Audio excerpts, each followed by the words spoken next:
বাবা না হয়েও ঘুমন্ত এই শিশুটির জন্মদাতা আলমগীর নামের এক ব্যক্তি 3 বছরের প্রেমের সম্পর্কের এই পরিণয়কে বরণ করতে নারাজ তিনি।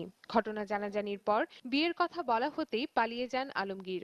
উপায় না দেখে প্রেমিকের বিরুদ্ধে মামলা করেন ফতেয়াবাজির শিকার মাকসুদা। বিয়ে করার আশা আমাকে এই সর্বনাশ করে মিথ্যা প্রলোভন দিয়ে। লালমনিরহাটে নারী নির্যাতনের এমন ঘটনা হরহামেশাই ঘটে। নানান অভিযোগ নিয়ে বিভিন্ন সময়ে আদালত ও থানায় মামলা হলেও গ্রেপ্তার হচ্ছে না অপরাধীরা। আর যারা হচ্ছেন তাদের বেশিরভাগই আইনের ফাঁক গলে পেরিয়ে যাচ্ছেন।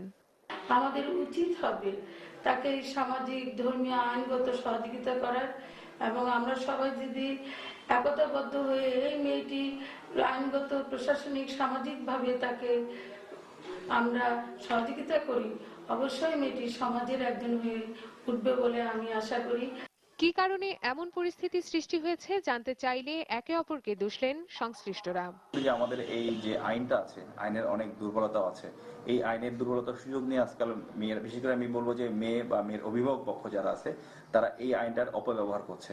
এলাকায় আসামি আছে, ঘুরে বেড়াচ্ছে এবং হুমকি দেখাচ্ছে, পুলিশ তাদের কখনোই ধরছে না।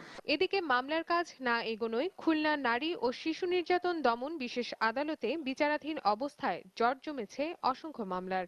সমস্ত মামলাগুলো সাজা হতো, সেই সমস্ত মামলাগুলো জটের কারণে এবং দীর্ঘসূত্রিতার কারণে এই মামলাগুলো খালাস হয়ে যাচ্ছে।